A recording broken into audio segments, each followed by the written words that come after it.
Hey everybody, welcome back to Let's Talk. The support we've been getting has been absolutely wild, and we are so grateful for those who have supported us in starting this channel. I'd like to specifically thank Tyler Podzakowski, Elijah Foster, and Travis Green for donating to the channel via Venmo. And also to those who have joined our channel membership. Our new members this week are Tim Wright, Hayden DiLorenzo, Caden Payne, Heather Hunt, Thomas, Wind Rider, and Stan Nicolason. Channel membership is an easy way to support the channel while also getting small perks such as early access to our videos amongst some other things. If anyone's interested in joining channel membership, you can do so by clicking the join button above the description of this video. YouTube analytics is showing that only about 40% of our viewers are actually subscribed to the channel. Remember that subscribing to the channel is free and only requires a YouTube or Google account, which is also free, to be able to subscribe. If you've enjoyed our videos, remember to hit that like button, as every click helps the YouTube algorithm send our videos out to new viewers. The conversation you're about to watch is with a wonderful young man named Gabe. He is a Roman Catholic. Him and I would say, have began to become friends as he's come back to the table to chat a few times. In this video, we talk specifically about the perfect being theology problem of hell. We talk about some Catholic Church history issues and then also some Latter-day Saint issues towards the end. But I really think there is something to learn from this video and this conversation, and I hope you enjoy it. Curious to hear why you think that the Trinity is necessarily evil. Yeah, okay, so, and by the way, if you'd like to talk more Catholicism, I'd love to talk with you. Absolutely. I think we didn't get into it too much because we were talking about other issues before. So I think the Trinity is evil. This is not a problem that is unique to the Trinity.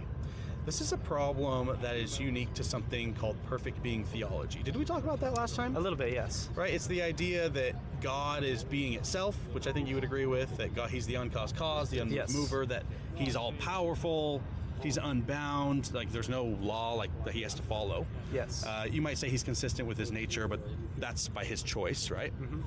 You would say that he knows the future. That would you say? Let me just set the groundwork. You believe in hell, right? Right. You believe those who knowingly reject Jesus Christ will go to hell. Yeah. Right. Do you believe that God knew who was going to go to hell before he created them? Yes. Okay, so that's my issue. Is he's all powerful, so he can do whatever he wants. He knows the future, so he knows who's going to go to hell. And another critique of the Trinity specifically is he created from nothing. So, like, why is it fair? Let me just frame it for you. Let's say I'm going to go to hell. Hopefully not, but let's say I do go to hell, and God knew that I was going to go to hell. He created me anyways. How is that fair to me? Like, I didn't consent to be here, right? So if I knew I was going to go to hell, I'd say to God, why did you create me in the first place?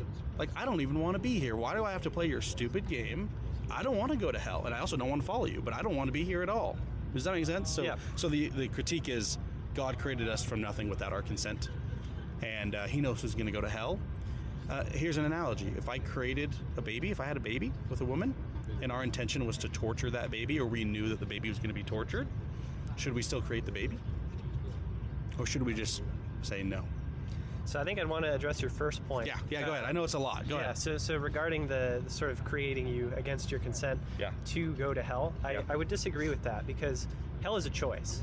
Like, at any time you can, like, your actions, C.S. Lewis talks about becoming a more heavenly or a more hellish creature in every interaction. So essentially in every interaction you're choosing to grow closer to God. And so even though God may have created you, and he may know that you will choose to not follow him, you will choose to go against him, that doesn't invalidate your free will. I'm not talking about free will. I have free will, but I'm still going to hell. Right. But that's your choice. Yes, but if God was all loving, why did he create me knowing I was going to choose this way? Here, let me give you an example, a scriptural example. What does Jesus say about the outcome of Judas? It would have been better for him to not have been born than to go to hell. So even Jesus says it's better that you don't exist than burn in hell forever. So why is perfect being theology in the early church, or the creeds essentially in Christianity today, including Catholicism, why is it teaching that God says it's better for people to go to hell than to not exist at all? When Jesus the other way around. It's better for people to not exist than go to hell. I know, but your position would be that... Okay, right? Your position would be that it is better for Judas to burn in hell than to not exist, because God created him. Right? If it was better for Judas, then why didn't he just not create him? I think there's a solve for that, but you can't find it in credo Christianity. Well, I would disagree because I think that Judas, it was his choice. You know, like God sent his son to redeem the world of their sins, but that's a you can choose whether or not for that to apply to you or not. Basically, you know, God created everyone, and everyone has that decision of, like, ultimately going to hell. So first of all, I don't think that hell is a place where God tortures people. Okay. Like hell is a place outside of God. So in fact, hell is actually preferable for those people than heaven. They would rather go to hell than be in heaven. Because would they rather be in hell or not exist? That's a good question, and I couldn't tell you. Go ask one of them. Say, would you rather keep being tortured, or would you rather that I just zap you out of existence? But see, I don't think that they necessarily think of it that way, because being in heaven, being so close to the being that is perfectly good, would be so torturous for them. That I'm not saying drag them to heaven. I'm saying just zap them out of existence. Surely that would be better than being tortured consciously, eternally. But that goes against sort of the goodness of a human. Like, a human is intrinsically good, in my opinion. But, okay, I can see what you're saying, but that doesn't solve that they're being tortured forever. Well, again, I don't think that they are being tortured. I think it's like they are torturing themselves, sort of, if that makes sense. Interesting. So you say they want this. They would rather prefer this than going to heaven. No, well, I'm not saying heaven. I'm saying that you're saying that they would prefer to stay in hell, even if it's their own choice, than to not exist at all. I don't buy that. I don't think that they have a choice about whether or not they exist. But I'm saying if you were to interview everyone who's in hell right now, how many of them would say, yeah, I'd rather stay here? I couldn't tell you. Probably not very many. I guarantee you all of them would say, please make this stop. Yeah. Even if that means I don't exist anymore.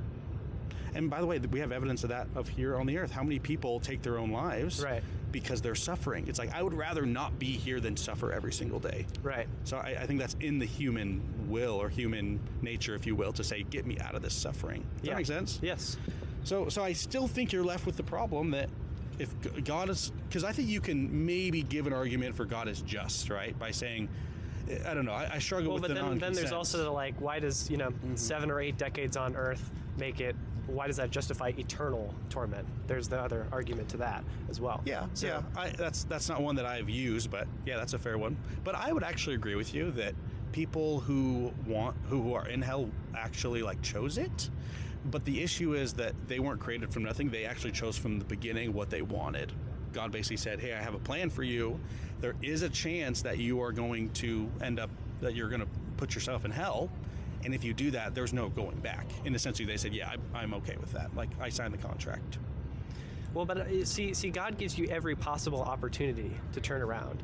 Yeah, but if he already knows the future, then why not just not create all the people who he knows? Like, wouldn't this life be better if we were all believers? It's hard to say. I mean, that comes back to the fundamental question. Thomas Aquinas addresses it. He says, if there's an infinite good, how can there be evil, right? If there's infinite heat, how can there be cold? Mm-hmm. So if there's an infinite good, how can there possibly be evil? Mm-hmm. And he refutes it, and he basically goes about and says that God takes evil and uses it for the greater good. Interesting. So yeah, you're positing a Calvinistic doctrine. No. They would say that people going to hell is necessary for God's glory. No. In fact, so Bishop Barron, I don't know if you're familiar with him. Yeah, he's good. I like him. He talks about we can hope that no one is in hell, if that makes sense. We don't know for certain. So the Catholic Church has saints, right? But it never has the opposite. It never says this person is definitely in hell. Interesting. Because we can hope that Jesus' sacrifice, like, as long as people accept it, right? That's enough. Even Judas, even though he called him perdition, you would say that there's still a chance Judas is in heaven? We would say that we can't know for sure that he's in hell. Okay, but you do believe in hell and that at least one person will be there, right? We believe in hell, and, like, I couldn't tell you for certain whether or not anyone Why have hell if nobody's going to be there? Well, hell is a place outside of God. Oh, I see. Okay, so it's necessary. But isn't God everywhere? Yeah, but... So how can you escape the presence of God if God is in all things? So evil is the lack of good. That's what I'm asking. How can you have hell? You believe God is in all things, right? God is being itself. Yes. So is hell a physical place? I would hesitate to call it a physical place. Well, will people have their resurrected bodies in hell? I would hesitate to say that as well. I think that's the Catholic position, is that everyone's going to be resurrected. It's possible. I don't know enough about it on that specific subject. Grant that for me for a second, because we can look into it. If somebody has their body and they're in hell, hell is an actual place, right? Because their material body only works if they're in space. Well, I don't know if they'll necessarily have a material body in hell, if that makes sense. Isn't that what the resurrection is, though? The scriptures talk about the resurrection of the just and resurrection of the unjust. Right. Typically, that's understood that the people who are not going to heaven will still get their bodies. So in my point they also talk about having like a new body. Okay, right? yeah, a new body, a restored body. I don't have a problem with that, but they're going to have a body. Are you saying there's such thing as I was just trying to say, like, I don't know if I would say the material body is the same one that we currently have now, as opposed to... Okay, so are you positing that maybe our new bodies are not made of material? Yeah, I'm positing that I don't know. Is Jesus' body material? It was. I don't know if I would necessarily... Well, think about after he was resurrected. He came back to the apostles, and what did he do? Right. He preached, and he was... Well, he ate food. He showed them. He said, look at the scars in my hands. Yes. And they felt it. Okay, so it's material. Okay. So if somebody is in hell and they have their body, they're still in existence in our reality somewhere. But to say that God is in all things, like you can't... My point is, like, you're saying hell is outside of God, but you're also saying God is everywhere. Right, because God so loves you that he allows you to say no to him. Okay, I don't have a problem with that. So if he allows you to say no, then there must be a place where, like, I think it was C.S. Lewis that talks about essentially God's love is what lights the fires of hell. So it's people's resistance. So God is in hell then. Yeah. Okay, so they can't escape him. So hell is not the absence of God because God is there. No, so hell is the rejection of God. Okay, but he's there still, so you can't escape him. Sort of. Like he's not. It's not like he's like in this world you would say that God is here, right? Like God is in this world, sort of. I would say he interacts with the world. He's not like in this table. Right. I would reject that idea. Right.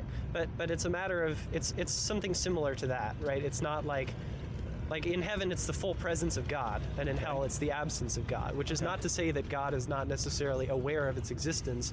It's he loves you so much that he allows you to say no, and he will withdraw. Okay, but but because he's in all things, and hell is a place, if we have physical bodies there, then he, like you said, God's love lights the fires of hell. Is that what you said? That's what C.S. Lewis, something But along if you those want to lines. accept that, then that means that part of God is in hell. And I think that sounds heretical to me anyway. I would agree with you that hell is the absence of God, and there's different degrees of hell, if you will. Like, we're kind of in hell right now because God, the Father's not here, so that's a degree of hell, if you will. I agree that we call it outer darkness, which is far enough away from the Father that there's no order, only chaos. But that's to reject that God is in all things, that God is being itself. I think if you want to say God is being itself, you run into some issues saying that hell is the absence of God, or even the rejection of God, because they're still with God, but he's just burning them, or something's burning them that he's allowing. Well, I don't think that. So to use the "he is burning them," I think that that's a misrepresentation of hell. Okay. Tell me more about I think it's more about like the person in their decision to not choose God. That itself is hell. Like to live without God, and I don't know if I would call agree. it I would agree life. with that. So I wouldn't say that it's not like God is torturing people. But they are torturing themselves because they're away from God. Yes. Would you say though that hell is eternal conscious torment?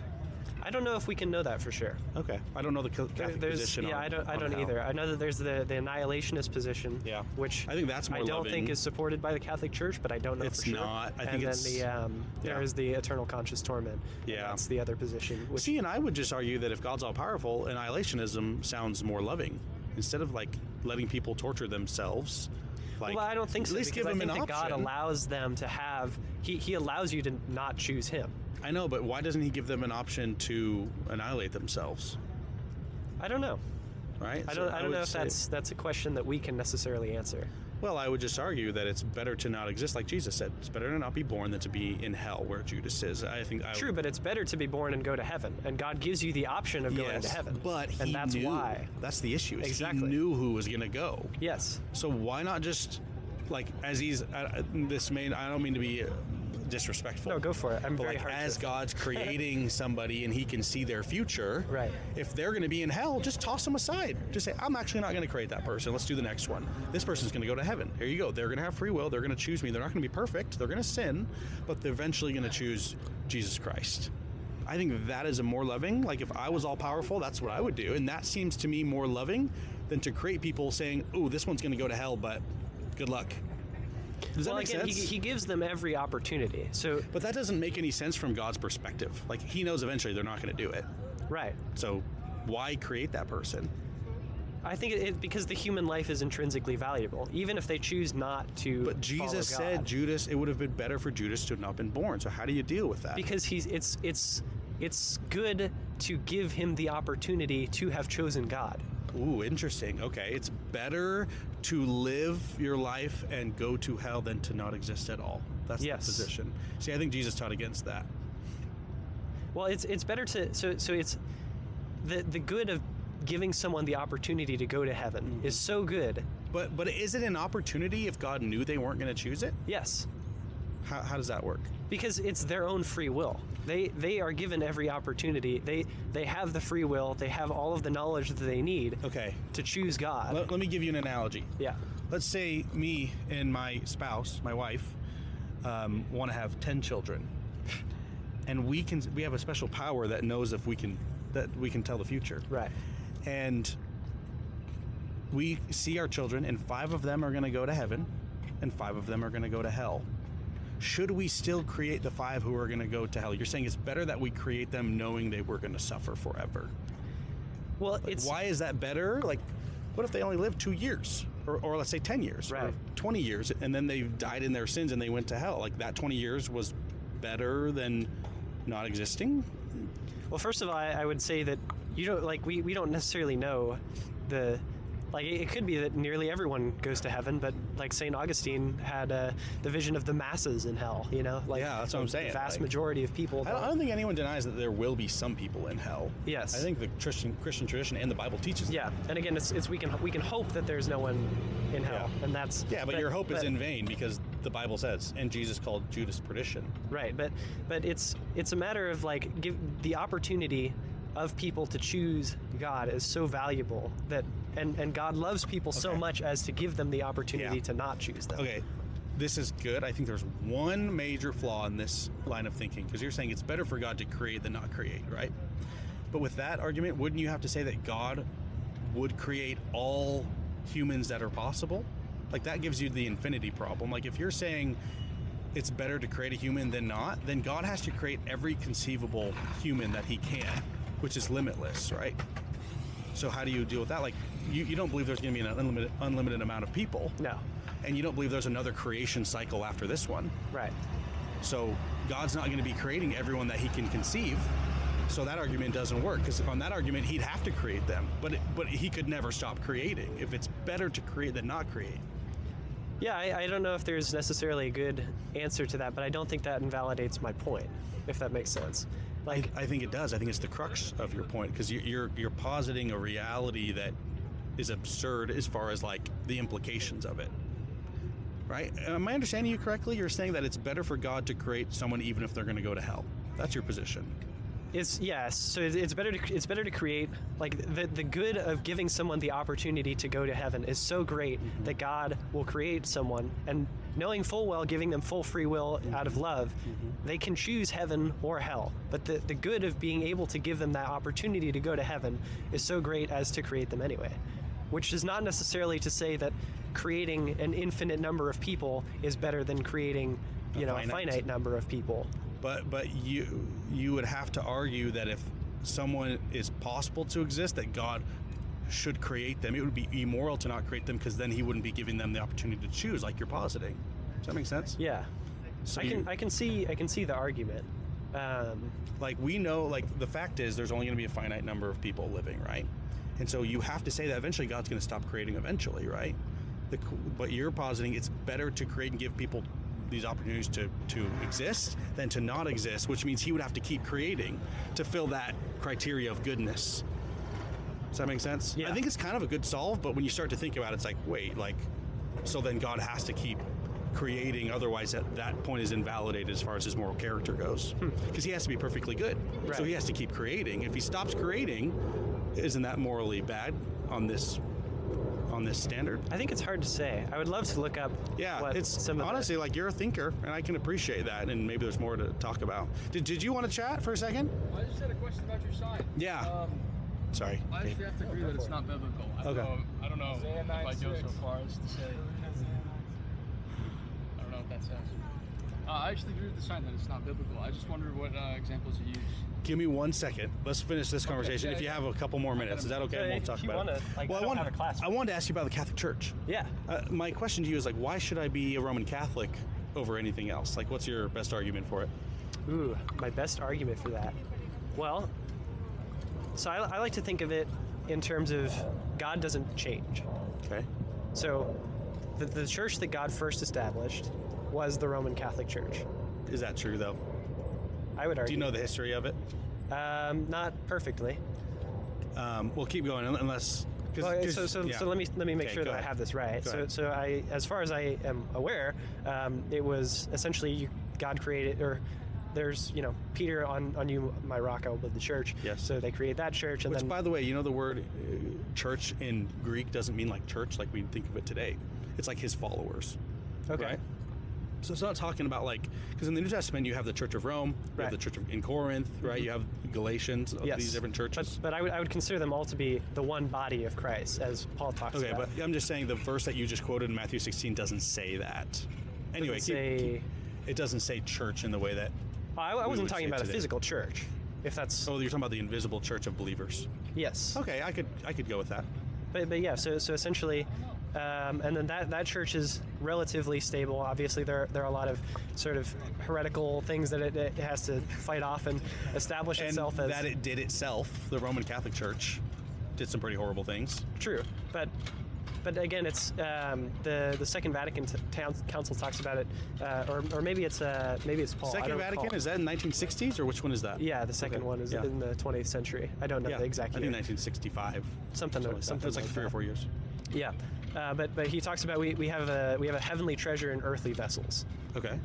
So essentially, like what we have is God's perfect word, but it's in the hands of humans who are mortal, who are fallible, all that kind of stuff. So it would be absurd to expect the church and all of the people in it to be flawless saints up and down the ages. I agree with that. My issue is not that the church did some horrible things. It's that the history doesn't line up with what the church teaches today as far as authority goes. So let me ask you this question.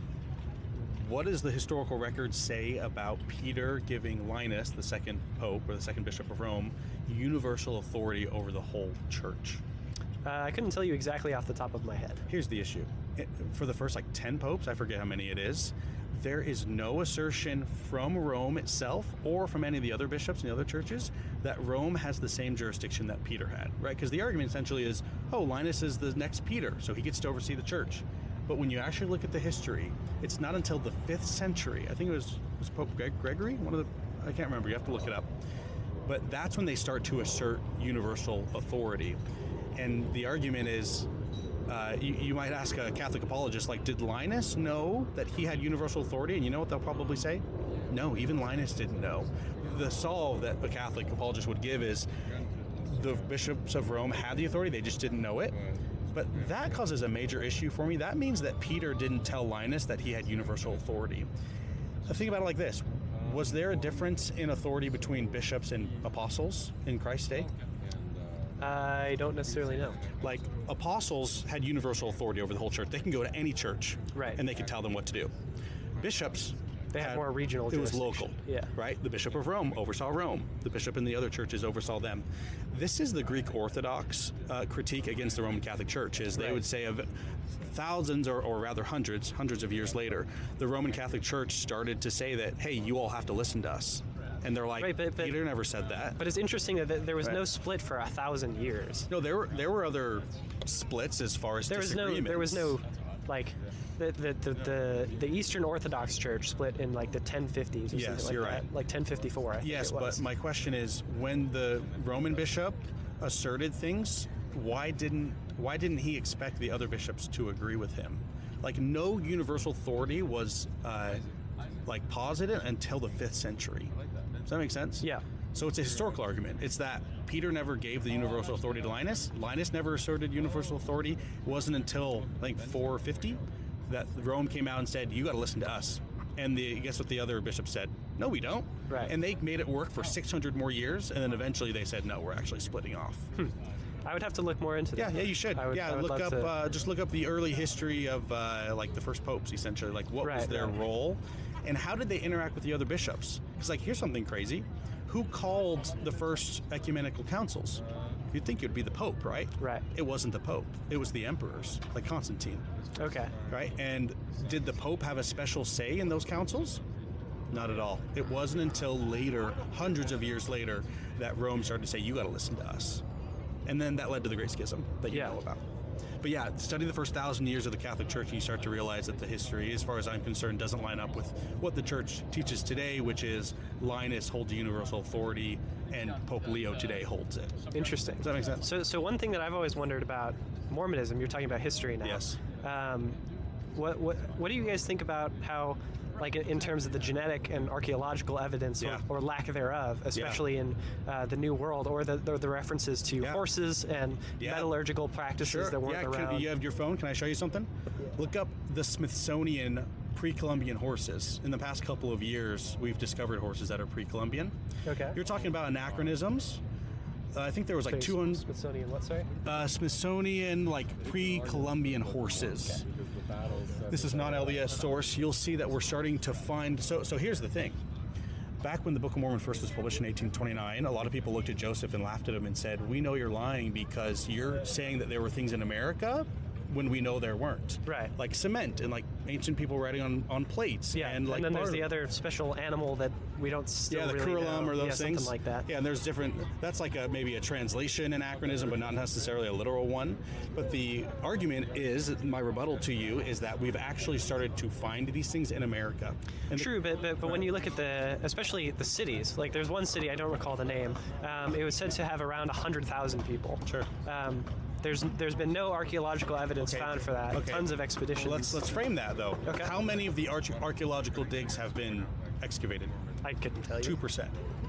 So we have 98% more to go. This is National Geographic who does this. Right. They say that essentially they're ungrounded. Yeah. And so, but usually you can tell when there's a big archaeological site, like with 100,000 people who used to live here, and that's the kind of stuff that gets excavated. And there are archaeological finds. For example, the Book of Mormon talks about cities that are found underwater, and in the past 50 years, we've found underwater cities in the Gulf of America now, but near Mexico. Yeah. Right. Yeah. So here's my thing. I think it's actually good of you to push back on that, but my argument would be we have a history over the last 150 years of solving these, and so I'm not going to just flop over and say, yeah, no, you're right, I would not expect you to flop over. I would encourage you to look up and do some research on what the anachronisms that have been solved. Yeah. Right. And then just determine, my favorite one is Joseph Smith said that he found the golden plates in a cement box, and people said they didn't have cement back there. And as far as Joseph was concerned, they didn't. He's like, I don't know what to tell you. And then in the 1930s, we had a German archaeologist discover that they had cement in America before Columbus came over. Right. So it's things like that where you may posit it, but I'm like, they're being solved, and you can't expect it to all be solved all at once. What about stuff like the Book of Abraham, where it was Book of Abraham? Yeah. So it was translated. I have a whole video on this if you want to look at it. Yeah, I'd love to. It's on your channel, I assume. It's on Let's Thoughtful Talk Faith. with. No, it's on a separate channel that I contribute to. Okay. Yeah, look up Thoughtful Faith Book of Abraham. You'll find it. I can give a quick rebuttal to it if you want to. I would love to hear it. There's two theories. So the big critique of Joseph Smith is the papyri that he said was ancient and related to Abraham, right? Today, Egyptologists, including Latter-day Saint Egyptologists, don't have a problem saying that what this meant to the Egyptians is not what Joseph said it meant. Okay? That's called the catalyst theory. In other words, do you believe God can use different resources, even if they're not exactly what was meant in their intent and created them? Right, but he specifically wrote that he was translating the plates. Yeah, but that word, he's used that. Like, he also said he translated the Book of Mormon, but then he said he was given the gift and power of God to use the seer stone or the Urim and Thummim. He wasn't reading, the argument is, or the rebuttal is, he uses the word translation in different contexts for different meanings, right? Let me give one other rebuttal to the Book of Abraham.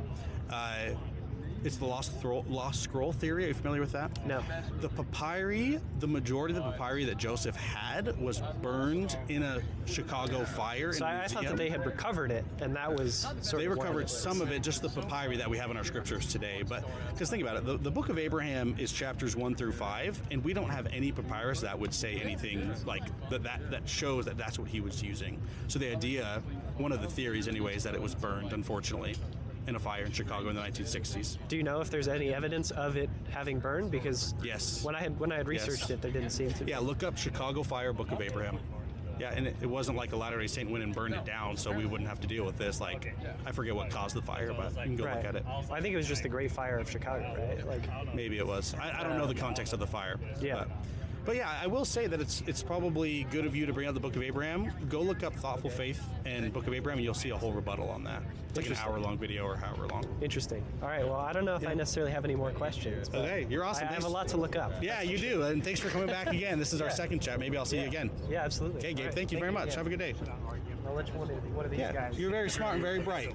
You should keep thinking about all these things. All right, see ya.